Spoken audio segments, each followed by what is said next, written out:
Hey y'all, and welcome to Politibrawl. My name is Brian, and Peter Navarro just takes Jake Tapper to school on these basic economic principles that Donald Trump is wanting to enact. Let's dive in. Once you learn how badly the world is treating America, you understand why we lose so many blue-collar jobs and factories and why our standard of living has been eroded and why we have a rust belt instead of a thriving manufacturing belt. So let me just ask you, Sure. we heard the president today acknowledge that in the short term prices could go up. How much could they go up? How concerned are you?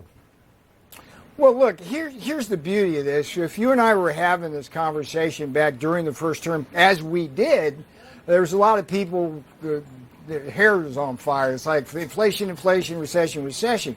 What we learned from the historic China tariffs, the steel and aluminum tariffs, the tariffs on dishwashers and all of that, is we didn't get any inflation at all. We got price stability, but more importantly, we got our jobs back, and life was good in America. There's a long process I can go through and explain why inflation really won't be a big problem, if a problem at all. And it starts with things like when these big exporting countries face a higher tariff, they have to sell to us. So what's the first thing they do, Jake, is they lower their prices. So that takes a bite out of any inflation. Then they mess around with their currencies, they manipulate them, or as the trade deficit goes down, the currency goes down. That gives us more purchasing power. That's another bite. Supply chains adjust. And equally important, Jake, for workers in America, as we get more investment here because of the tariffs, we got $15 billion when we put the steel tariffs in last time. Productivity goes up. As but I'm not the one who goes up, wages go up, and that means more purchasing power. Right. So you said inflation's not. Yeah, I hear what you're saying, and I hope you're right. But I'm not the one that said prices are going to go up. President Trump is the one who said prices are going to possibly go up in the short term. I was there when he had that dialogue with one of yours, Caitlin Collins, and what he said was there might be some modest effects, but more importantly, jobs are going to go up and wages are going up. And that's, look, our mindset here, and again, I want to stress this, look, this is not a partisan issue. It's an American issue. Every country in the world out there which trades with us and has a big surplus with us, Japan, Korea, the whole entire EU, Brazil, they all cheat us, Jake. They do it with higher tariffs. They do it with these sneaky kind of non-tariff barriers like the VAT. I mean, the VAT is 19%, Jake. If I just calculated this, there's a $22,000 differential between when an American car company sells a $50,000 Cadillac over in Europe, it winds up being $65,000 by the time it goes through the VAT and tariff mill. Over here, it's that $50,000 BMW goes down to almost $40,000. That's how do you compete with that? That's why they sell us 8 cars for every one. It's not because Americans don't make good cars. It's not because of the designs. It's because of the unfair trade. So let's all, as a country, get together and support this. See, we have a sales tax here in the United States, but it's all localized. The value-added tax, particularly what they have in Europe, it does kind of subsidize their industries and incentivizes them to pick winners and losers, protecting their interests, particularly in the case of Germany. And Peter Navarro actually had this to say. So think about a Cadillac rolling off the assembly line in Lansing, Michigan, going over to, I cannot pronounce that, Bremerhaven, something like that, and trying to sell it to German markets. A $50,000 car, when it starts out here, goes over there. They slap a 10% tariff on us, which is 4 times more than our tariff on them. Then they put the value-added tax on, which acts like a tariff. So that's another 19%. So the time the Cadillac gets there, it's $65,000, and we had to sell it at that same price. So ultimately, what Europe particularly does is that they protect their own industries by essentially just taxing their way out of the problem. And it protects their nation, but it hurts anything being imported from, like, let's say, the United States. And this is all done on purpose because Europe wants to be solvent, so they're going to protect their economies to the best of their abilities. Unlike here in America, where we allow, let's say, Toyota. Toyota is infamous for having a really cheap, affordable car that's going to get you from point A to point B and last you 300,000 miles.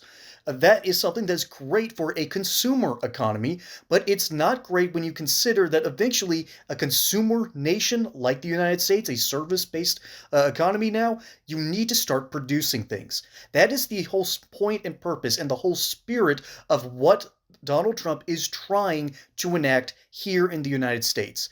We're trying to deal with these trade issues in order to get some of that money back. Remember, we're $37 trillion in debt. All right, most of that has been accrued during my young lifetime. We didn't used to have this problem, but we are facing a population crisis where we can't pay our Social Security and Medicare payments. After all, that's the number one and number three expenditure. The number two expenditure is interest. We are paying that much on interest because we've had to borrow so much in the past 20 some odd years. It's a nightmare that keeps on snowballing, and we've got to figure out where to make some extra money here and there. The best way to do that is to get our economy based back in the United States and not relying on so many imports. Furthermore, there's also the ideas that, hey, maybe we should start drill baby drill a little bit more because after all, Biden halted a whole lot of exploratory drilling here in the United States on federal lands. And he did that to appease the Green lobby. And that's pretty much the only one that was pleased during his administration because under Joe Biden, the bird flu started getting worse and worse and worse, and he did jack squat to deal with the problem. So whenever you see some NPC person just screaming about, Donald Trump didn't drop the price of eggs, it's still high.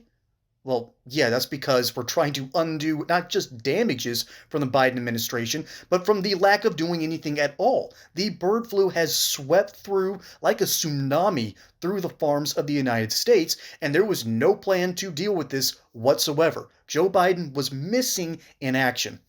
You'd think that after screaming about the lockdowns and certain other viruses, that we would have a plan to fight these issues. We've had 4 years and we've known that this was going to be a problem and nothing was done. And so that's a big reason why inflation is up I believe, 0.5%. Yeah, when your chicken costs more, which is sort of the basic staple of the American diet now, that means other food prices are going to increase with it because of all the other byproducts, particularly, also the price of eggs. That's going to be an issue. That's going to raise prices here and there. So yes, there's going to be an initial sting, but it's like getting the right kind of vaccine. Eventually, you are immunizing yourself against a major strain, like say polio, and that is a good thing. So yeah, you're going to feel a little bit of a pinch, but it's going to help you long term. That is the whole point and purpose of this administration. That is the whole singular goal. This isn't about right or left. This is about what's best for America. All right, this isn't some Democrat talking point. This is barely a Republican talking point because Republicans are typically pro-business and you don't ever want to rock the boat. So there's a whole lot of people that really kind of get the ick when it comes to tariffs, but you know what? We've got to try something. Okay, we are in a debt crisis. We need to try something. We have got to jolt the economy because under Joe Biden, it hasn't really been that great. It's been the same sort of malaise that we had under Barack Obama, even though they kept some of the tax plans. So I am all for this kind of stuff. As much as tariffs go against some of my more libertarian beliefs, even though I'm not a libertarian, I occasionally lean that way sometimes. But to me, that's a way of changing the game. And at least we can negotiate our way out of the tariff war if worse comes to worse. So there's no real downside, and quite honestly, at this point, what have we got to lose? I think that this is a great idea, and Jake Tapper has to allow Peter Navarro to really elaborate himself here, because that was, again, I'm not an economist, all right? I barely understand this stuff as it is. So I hope that I did a little bit of a good job to help y'all out, and understand things. But hey, if you've got a better explanation, let me know down in the comments below. Folks, my name is Brian. Hope you enjoyed that segment here on Politbro. Don't forget to like and subscribe. Catch you on the next one. And until then, y'all have a good one.